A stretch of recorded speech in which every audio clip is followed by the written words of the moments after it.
Okay, welcome everybody. This is the first ever podcast of the Card In, and we are going to be calling it Expert at the Card In. Today, I have my first guest. I'd like to introduce all of you to Manraj Jandu. You might have seen me. Guys. You might have seen me post a few times about Manraj. It's been about a month now, but we've finally got this podcast started, and I'm going to be talking with Manraj about magic, his inspirations, anything to do with magic, cards, the sort of stuff that you guys like. So, big welcome to Manraj. How are you doing today, Manraj? Thank you, man. It's an absolute pleasure to be here. I've been looking forward to doing this for a very long time. So I'm glad we finally got around to doing it, man. Great, man. Great, man. Right, we're just gonna kick off with some introductory questions. Yeah, of course. So, just to give the people watching a bit of context about you, could you just tell us a bit about maybe like your age, your hobbies, anything to do with magic? Yeah, mate. So I'm 21 years old. I've been doing magic for about 10 years or so now. Started when I was pretty young, to be fair. I'm an artist as well. So yeah, but definitely magic's one of those big things, one of those hobbies that I absolutely love. Still do to this day, man. Yeah, and I know I met you back in September. You do have a good story about why you started in magic, don't you? If you want to share it. Yeah, definitely. So I was basically at my cousin's wedding, and there's basically what you know the sort of stuff that you're looking to do as well, get hired as a magician for events.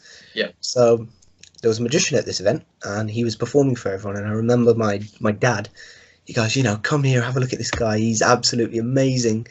And I was like, all right, being a kid, you're interested in everything. So I walk up to this guy, and he gets me to pick a card, and he shuffles it into the deck and whatnot. And he goes to find it, and he finds the wrong card. And he was like, "This is your card," and I was like, "No." And he's like, "Don't worry, kid, I can find your card." And so he does a shape change. He does a shape change and makes it into my card, obviously. And I'm just there, left in awe. Like, he said, "Don't blink." I've watched the card change right in front of my eyes, and that moment just captivated me. And from that moment onwards, I was like, I want to make people feel what he just made me feel, even from a young age. I just knew it. Of course, yeah. Come a year later, my other cousin was getting married, and he was hired again. So at this point, I'd been doing magic for about 1 year, and I come across him and I say, "Hey, remember me? I was hassling you and the whole stuff with magic." And he's like, "I actually do remember you." So it's like, "How far have you progressed with magic?" And he sort of gave me his deck of cards, got a crowd together, and it's, "Go on, kid, let's see what you can do."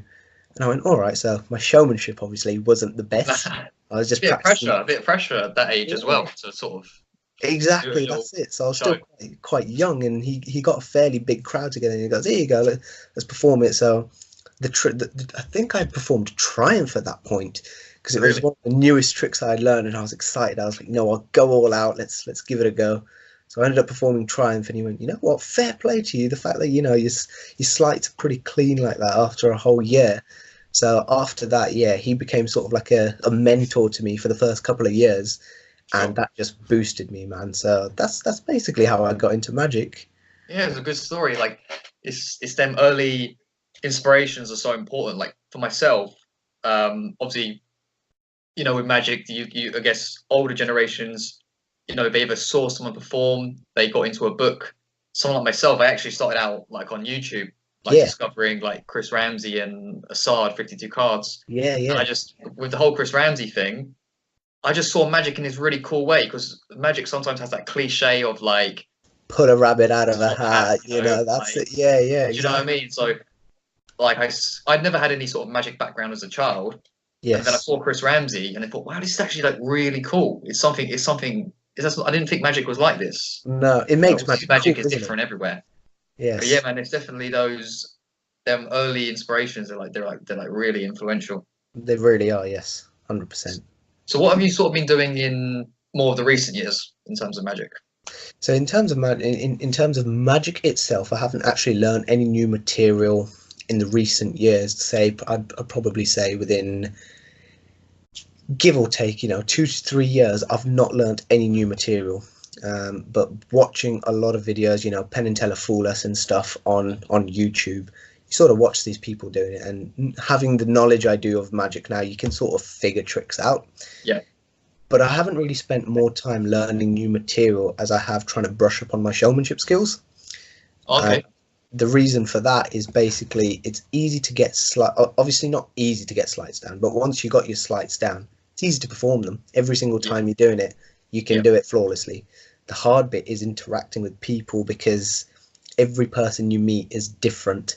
So you need to create that rapport with them to be able to, make them have a good time and make it a memorable time for them. And it's so powerful at the end when they've connected with you, but you leave them with a souvenir as well. And that's one thing that's really, really big. Something as simple as a signed card. And that's something they'll remember for a really long time. So in the recent years, I've basically been trying to perfect a lot of my showmanship. And a big inspiration for that is Vin Jiang, as you know. He was always going to come up in this podcast, wasn't he? 100%. Of course he was. So he's been a big inspiration for me to basically get into communication, really, and just present magic that little bit, make it look that little bit cooler than, that the cliche that we were talking about, basically. So that's basically what I've been trying to perfect in the recent years. Sure.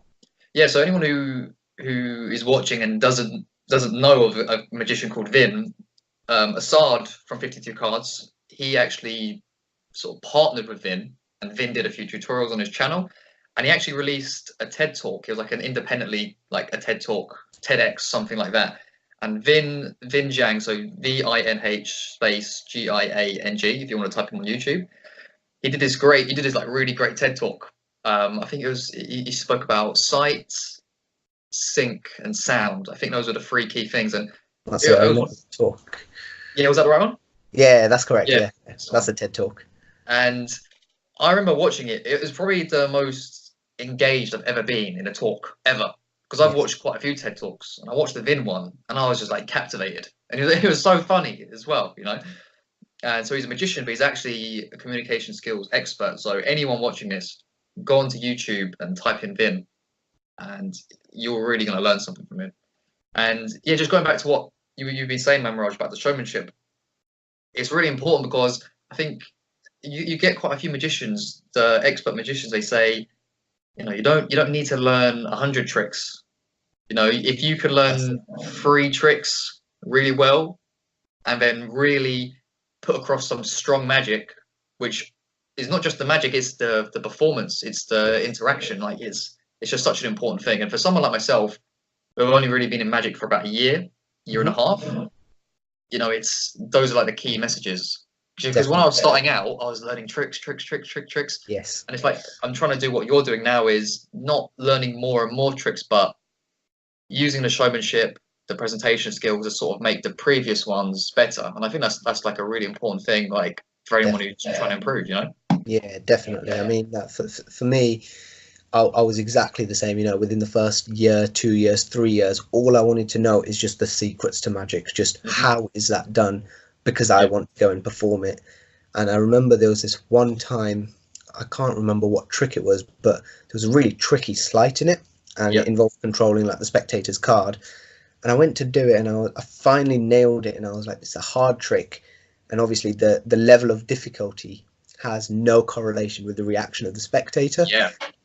But I thought it did initially, and I was like, this is one of the hardest tricks I know. It's going to get one of the best reactions. And I went out and performed a simple, just a double lift change in someone's hands, and that ended up getting more of a powerful reaction than the trick that I had learned. And I was so puzzled. I was like, but that was such a complicated trick. But you forget sometimes as a new magician that only you know the sleights. They're witnessing it as magic as laymen. So from then on is when I slowly started to decrease learning new material, but getting more into the communication side of things, and basically presenting it as good showmanship, and become a proper entertainer, basically. So that's definitely a key. Rather than learning 100 tricks, just learn 10 and really perfect those with showmanship. And that's a really good point to take away, mate. I think you just said something there about, I think you said something about being in the shoes of the spectator. I think that's so important, like, because we have that magician mindset. We think as a magician, this trick should be like this, but it's about getting into the layman perspective. Yes. Well, it's how they see the trick. That's it. Yeah. Yeah, yeah. 100%. So recently you had a stage performance, didn't you? In I Magic. did, yes. Tell us a little bit about that. Yeah, so I've never actually done any stage magic. I've always been more interested in the close-up stuff. I think it's probably because it's what I had experienced because I'd never watched any stage magic before. Yeah. And I always thought, it's grand illusions, it's trapdoors here. Anyone can sort of do it if they practice. Whereas close-up is a lot harder because you've got the spectators burning your hands right there, a couple of feet away from them. Yeah. So I'd never actually done it before. So I got invited to an event, and I was told, can you do a little bit of magic, a bit of stage magic? And there was roughly about 200-300 people there. Mm-hmm. And the bit that I was puzzled, I was confused. So I accepted it because I was like, it's a challenge. I've never ever done stage magic before. So I was going to say no because I'd never done it before, but I said, this is my opportunity. So I said yes to dump myself in it, basically. So there was no backing out of it. Yeah. But once I was there, that forced me to try and come up with a routine to basically present on stage, but it's using the close-up tricks that I've got to then perform on stage, but still try and get it across as engaging. Because if people can't see what's going on, they won't really be engaged. They'll sort of go, what's this guy doing? Oh, he's picked a card. Oh, he's found a card. Oh, wow, well done. That sort of thing. So that's one thing I was trying to avoid. So I basically did a trick that Vin performed. He performs in his, I think in the TED Talk, actually, he did perform it. It's the one where, you get 5 spectators up on stage and you give them the deck of cards. They basically sort of take a peek. So that's a really staged performance because, everyone can sort of see what's going on. Yeah. And I ended up tying up the whole thing because right at the in the introduction of the performance, I had an invisible deck. Yeah. I just went and plonked that right in the middle of the table, and I went, we'll get back to this in, at the end, and everyone keep an eye on it. And that sort of built the suspense and kept everyone sort of engaged because they went, I want to know what's in that box now. Yeah. So right you at the sort end, of give the audience a bit of a responsibility as well, That's it. Yeah. You sort of, you make a little bit of a joke about it and you go, you guys can do rock, paper, scissors between you and somebody keep an eye on that deck of cards, and everyone's like, okay, so everyone's burning it. You can sort of see the audience looking at it. I'm like, it's great. It's exactly the sort of engagement you want. And at the end, I got somebody to name a card, and I'm like, that deck has been sitting there the entire time. And I go and do the big reveal, and everyone went absolutely mental, and it was a great close to the show. So I think it went really, really well for the first ever time I performed on stage. Yeah. But it was basically just adapting all the close-up magic that I know to then put it into a stage setting. So that was definitely tricky. The sort of showmanship was different as well, because when you interact one-to-one with someone doing close-up magic, it's completely different trying to interact with 200 people all at once. So it was definitely a challenge, but I think it went it really, really well, mate. Yeah. I think you said something important before, like you felt, oh, I haven't done it before, so why not do it? But it's when you get them opportunities, you just have to say yes. Like if you want to get better, you have to say yes. Definitely. So it leads me to my next point. For anyone out there who's watching this and thinks, oh, I'm not sure I want to perform on stage, I'm a bit too nervous to perform at this, this wedding or to my friends or a competition, what advice would you give to them to sort of help them overcome that sort of fear, them nerves? Yeah, 100%. So I think, I'll split it into two, because stage is completely different. I can probably give a few more pointers for, close-up magic in terms of performing for family and friends. Yep. So I'll start off with that one. So if you're nervous, for all the beginner magicians out there, you're definitely going to have nerves, performing to, first of all, your friends and family, because they're going to be like, you don't know what to think. You sort of have a fear of rejection from them. Yes. And I think everyone just needs to, all the new magicians just need to realize that it's completely okay to have that fear, going into it thinking that you're going to get rejected of people wanting to see your magic. It's a completely normal fear to have. All beginner magicians have it, but you just have to sort of tell your mind, you have to dump yourself in it. So if somebody says, I used to dump myself in it and say, I'm a magician. And obviously people get intrigued by that. They're like, I want to see some magic. So as soon as they say that, my nerves kick in and I'm like, oh, I don't want to do it now. Yeah. I've dumped myself in it, and my mindset then changes, and I'm like, okay, they actually want to see the magic. Mm. So rather than getting rejected, they're actually interested in seeing it. And before you know it, it starts spreading between your friends, and everyone starts Yeah. coming to you and, you know, Definitely. asking, oh, can you perform this for me? And you Yeah. did Yeah. that trick on him. So it's that first step of changing your mindset from Yeah. fear of rejection to realizing that people actually want to see it, because they don't see stuff like this on a day-to-day basis. That's So really important. That's really important what you just said. Like people want to see it. Do you know what I mean? yes, Like sometimes I didn't realize this, and obviously until I started going out and performing regularly. Like, I mean, I had an idea that people would react to magic, but I had no idea how good some of the reactions would be, and not just real reactions, people's enthusiasm towards magic. Like, yes, it's very. Whenever you say to someone, "Do you want to see a magic trick?" Like 9 out of 10 times, everyone's like, "Yeah, yeah." Do you know what I definitely. mean? It's the enthusiasm was one of the most surprising things, and I think in the time I've been doing magic, I've been greeted with such incredible enthusiasm and compliments like that can't compare to anything else I've ever done. You know what I Yes, mean? Like magic is there is something like special about magic. I think it's like I say, definitely. you don't see it every day. No, not at all. Most people have not experienced that much magic, and if you're a good magician, then you know you're off to the races. Really. That's it. You leave a mark on them. You know, you sort of, like I said, you have that fear of getting rejected, of somebody seeing this piece of magic that you've been practicing in your bedroom for the last Yeah. 5 days or whatever it is.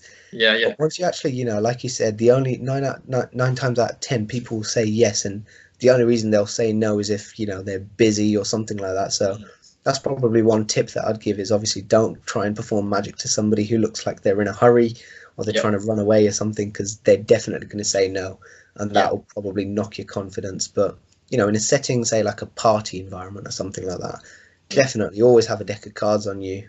That's pretty much all you need Yeah. to just, you know, perform some simple tricks. And Yeah. once it has an impact on someone, it's cool, you know, for someone to say, I know a magician, and or I'm friends with a magician, or my cousin's a magician, whatever it is.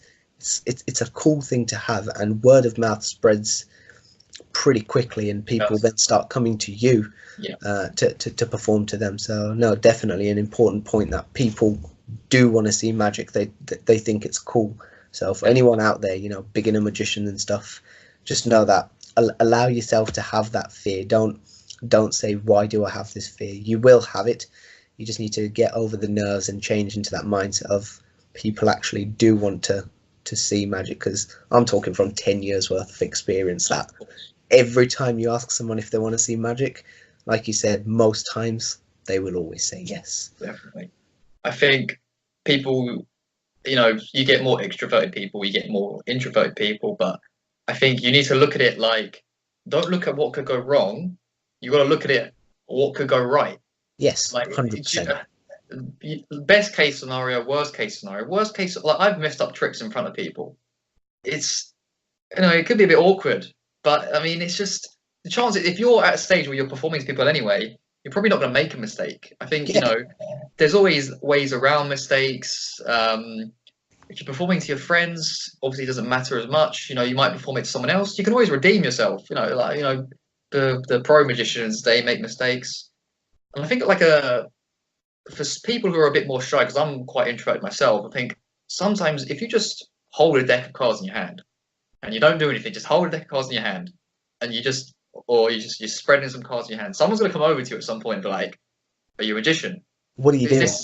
This happened to me. Like I was at I went to some talk in London, Yeah, like a little like mini workshop, and I just had my cards in my hands, and I thought I wanted to perform to people, but I wasn't at a stage. I was only doing it for about 5 months at that point, so I wasn't at a stage where I was like, "Do you want to see a trick?" I just had my cards in my hands, sort of kept them there, wasn't making eye contact, and then someone said, "Are you a magician?" And I was like, "Yeah," and she was like, "Show me a trick." And I showed her a trick. You know, that's it. it's It engages people, and I think that's one important point that you said about making mistakes. A lot of beginner magicians think, I've spent months, you know, practicing all these great sleights in my room and checking my angles in the mirrors and doing all the good stuff that you're supposed to be doing. But when it comes to performing in the real world, you get scared, and the nerves make you think, you know, either you're going to get rejected of seeing magic, or your magic's going to fail. You're going to mess up a sleight, and you'll find the wrong card or something, and the spectator will laugh at you. You know, whatever the worst case scenario you think in your head is. Yeah. And I can still tell you from personal experience, 10 years doing magic, I still mess up today. The main point is, the whole point of magic is that it's a mystery. It's a surprise. So when you start off doing a trick, the spectator doesn't know what the ending's going to be. So obviously, if you say pick a card, they know you're going to find the card, but they don't know how you're going to do it, when you're going to do it, what's happening. They don't know all the middle bits. Yeah. The one thing I've learned over the years is that even now, when I mess up, I go straight into another trick without sort of making it seem like I'm going into another trick. So if I've controlled the card wrong and I find the wrong card, I'll sort of go and say, sorry, what was your card? And they think it's part of the trick. So they tell me their card, and I'll do a simple shake change, or, you know, a shapeshifter or something like that. And they think that's still part of the trick, and that's the end of the trick. So although I messed the trick up, you sort of just go and just swiftly move on to the next one, and they won't even detect, you know, that you've messed the trick up at all. And obviously that comes with practice, and you know what your patter and what you need to say and that sort of stuff. But the spectator will never realize that you've messed a trick up unless you give them reason to believe that. Yeah, of course. So but I think the worst thing is to go, right, well, I messed that one up, so yeah, we're going to have to start again. Yeah. You know, it's just, there actually there could be tricks where that is the case. Like, it could be a case where you don't even know their card. Yes. But, you know, this is the key thing as well, because someone might think, well, what if it's a situation where I don't know how to steer it back on course? Yes. Well, go out, make the mistake, and then you figure it out. Because I think some people might, you know, there's that sort of apprehension. Some people might have an apprehension of, don't want to try it in case I make a mistake. You realize how to work around these things by actually doing it. You know, yeah, I think that's one key thing that you said. You have to do it. You have to go through it in order to realize how to fix it. Because you can't practice that. As much as you want to practice all your sleights, you can never anticipate how you're going to mess up a trick, because it can be different every time. So you need to actually go out there and perform to people and physically mess up, not on purpose, but when it happens, when you start to learn how to then come back from it, like you said. And there are instances where, you know, some tricks you've controlled the card wrong and you don't know what their card is, and all of a sudden you're like, you know, what's going on? I mean, we're sticking to cards here. This can be with any magic, of course, but you know, you sort of go, oh, I didn't get their card. And there is sometimes, as long as, and this is where it comes back to showmanship, as long as you're presenting yourself as a friendly person and they're enjoying themselves, you can openly admit, because I've done this before, I've gone, you know what, I've actually messed that trick up, but I'm going to make it up to you guys in the next trick. And I've never gotten laughed at. No one's ever gone, ha, you messed that trick up. You know, they sort of go, oh, don't worry about it. You know, go on to the next one. We'll have a look. So I've never, ever had anybody laugh at me for messing up a trick, apart from hecklers. That's a whole different story in itself. they always come to you at some point, though. Yes. You know, it's just like everyone will mess up a trick. Everyone will get heckled. I mean, not to different extents. Yes. It will happen. It's inevitable. It's one of those things you can't control. Again, you can't practice for hecklers. You just have to go out and perform. And when you encounter one of them, that's when you realize how to deal with them. And going back to Chris Ramsey, he's actually got a video. I think it's something like, you know, 5 tricks to do if you've got a heckler in your crowd. You know what? I've got 2 or 3 of those in my back pocket, and every time I encounter one of them, it really does work. You know, you do 1 or 2 of these tricks to them, and it turns the entire crowd against them, and they sort of get the idea, and they're like, okay, I'm being a bit annoying, so I'm gonna stop now. So that's definitely one thing. Again, is going out and performing to learn these things. There's no amount of practice of your sleight of hand and stuff that can teach you that stuff. You know, you have to go out and perform, as you've probably figured out. You know. 100%. It's like anything with sport, for instance. You can't just train, because when you get to the game, different story.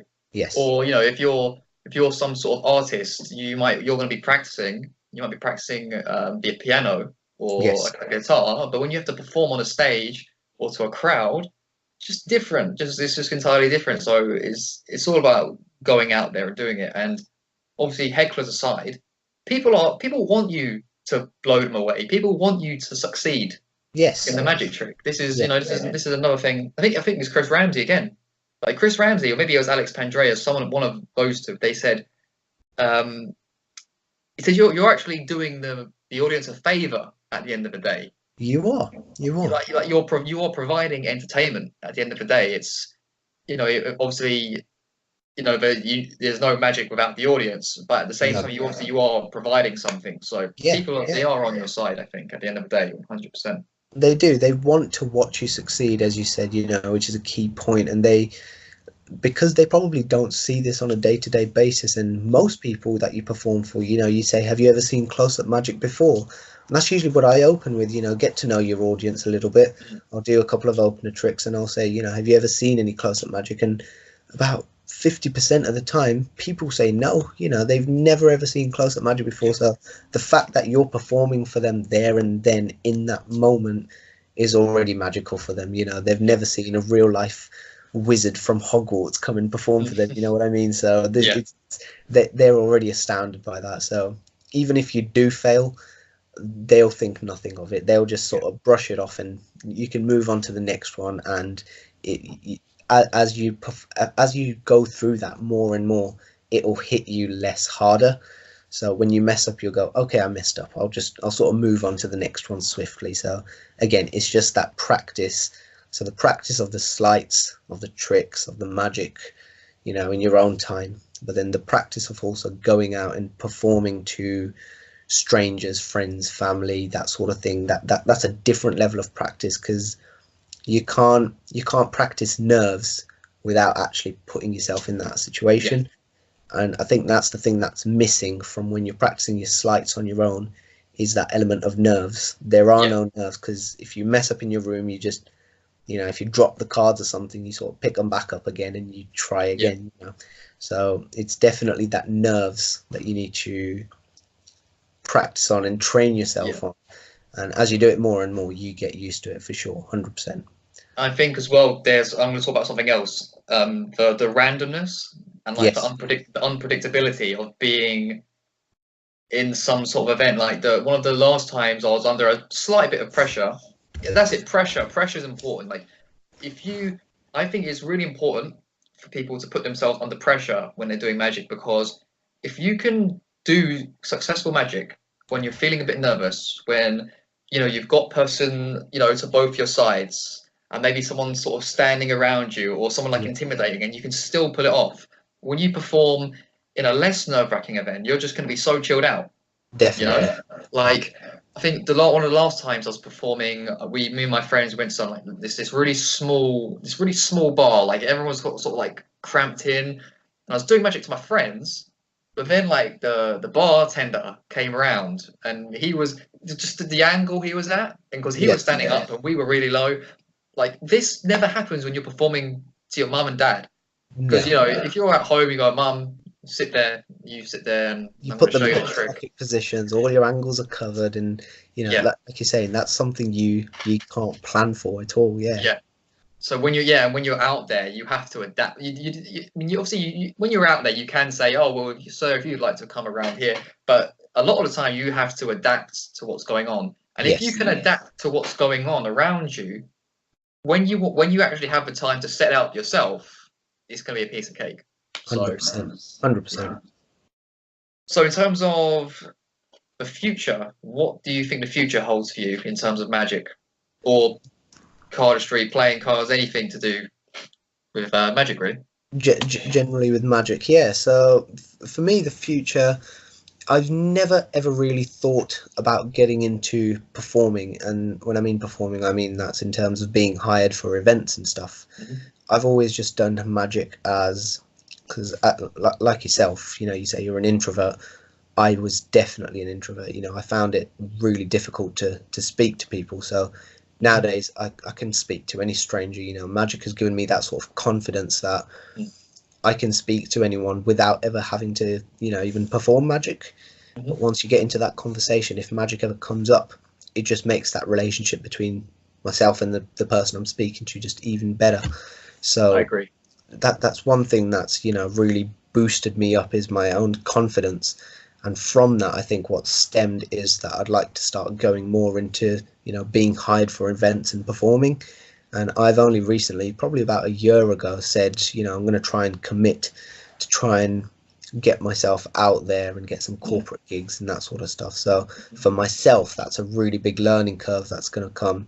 And it probably seems a little bit bizarre considering I've been doing magic for about 10 years now, and I've Yeah. never got into this sort of thing. So it's completely new for me as well. And there's going to be a learning curve associated with it, definitely, 100%. There's going to be things that I'll be learning every gig I do.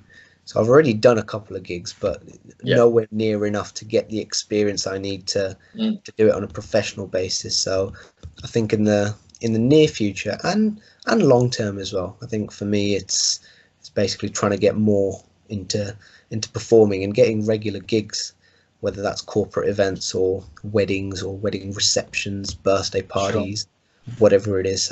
Yeah, that's the future of magic for myself. Great. Great.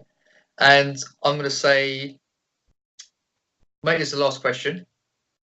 If looking back, you've been doing magic for 10 years now. Yep. What advice would you give to your younger self getting into magic? Or maybe for someone like me who's only like a year into magic? Yeah, that's a really good question, mate. A really good question. So the advice I'd give is to start off, definitely get your foundations down. You know, your foundation slides of learn how to handle a deck of cards. So, you know, you got your standard, learn a couple of flourishes, learn your foundation. So, you know, you got your double lifts, you got your double undercuts, you got your, you know, for flourishes, I'd go something as simple as a spring or a dribble, Yep. sort of thing. Learn maybe like a 3 or a 4 packet cut, you know, something like a Sybil cut. Um, so the advice I'd give is basically to start off with the foundations and learn how to handle a deck of cards and get comfortable with it to be able to do it in a flawless manner. And keep practicing the craft. And once you get a couple of sleights down, start to learn a routine and slowly build up your routine to basically a suite of tricks. And again, like we were talking before, it doesn't need to be hundreds and hundreds of tricks that you need to know. Just learn about 5 or 10 tricks and really spend time perfecting them, making sure you've got the sleights down, practice all your angles. I'd definitely get one of those 3-way folding mirrors. That's one I never had. I used to practice just straight front on mirror, not taking into account, you know, like you say, if you've got a pinky break going on and there's a spectator to this side Of course. you have to do a wrist kill, and it comes back to the whole adaptation thing. But to begin with, I'd definitely start with those 3-way mirrors. In fact, I still haven't got one, and I might end up investing in one of those myself, to be honest. Good idea. Yeah. You know, I think video recording yourself as well is a really important one. Yes, yeah, Because you no, can. that's a big one. That's a big one, mate, because you can see how you're going to be performing, because the pressure that the camera creates when you put a phone there or a video camera or something, it creates somewhat of a bit of a pressure that someone's watching. Yeah. And under that is when you can sort of see, am I speaking awkwardly? How's my posture? Yeah. And that's when you start getting into those sorts of things. But right at the beginning, I'd definitely say, you know, get a foundation going of your basic sleights. Learn a couple of flourishes to, you know, you showcase yourself. You know, you've got a talent. You've been practicing for a while, so definitely show off to people when you get the chance. But rather than doing it in a bragging way and look what I can do, you can't do it sort of thing. You know, do it as a, hey, I'd like to share a moment of magic with you if you'd like. And like you said, nobody ever says no to that sort of thing. So yeah, that's definitely one of my tips. Just get your foundations down, and from there everything else will follow. Great, fantastic. So covered quite a lot, I think. Yeah, Spoke definitely. about inspirations in magic, spoke a lot about the presentation, the showmanship part, a few tips and tricks, and just advice about just going out there. Really. Yeah, So I think this is hopefully people will watch this and they'll be able to take something good from it. Hopefully, I hope I've been able to give you members at the card in some value, mate. And if there is anything, definitely you can your followers can get to you and ask me some questions. They can ask me directly if they'd like. That's a great idea. And yeah, I'd be happy to help any beginner magicians. Definitely, you know, if it's even coming down to something as simple as I want to know how this trick is done, I'd be more than happy to help out people. So no, definitely, mate. This has been amazing. Great, yeah, and you know, one of the goals, I haven't actually spoken about this much on my website or my Instagram, and one of the eventual goals of the carding is to actually get a physical community, like a meeting in person at events. And I know that you'd be 100% down for that. So we'd have to get. This is more looking towards the future, but we definitely have to kind of create some events, get some people down. I mean, it would just be great for everyone to sort of learn from each other, bounce off each other. 100%. It's all just like-minded individuals, and once you start getting into that sort of environment, even beginner magicians start getting really comfortable really quick. You know, they go, "Oh, that's fine." And obviously, once you start encouraging one another, I think it's a great idea, mate. And you'll have all sorts of magicians on the street then, you know, performing all sorts of tricks. Massive card-in street magic. That's it, mate. Yeah, all the card-in merch going on. Yeah, awesome, mate. That would be really good. That would be really good. Great. So that concludes our first podcast of the carding, expert at the carding. This is Manraj Jandu. We're going to have another guest on at some point. I'm not sure who yet, but I'll let you guys know. What I'm going to do, I'm going to put Manraj's Instagram in. We're going to do a little Instagram post about this. We'll put it on the YouTube. We're going to put Manraj in there. If you've got any questions for Manraj, put them in the comment section and I'll send them over to him. So 100%. Thanks, Manraj. Thanks for coming on.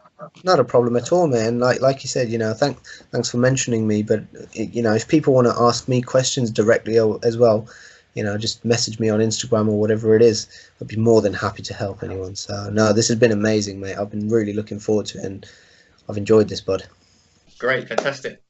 Right, guys, we'll catch you next time. See you, guys.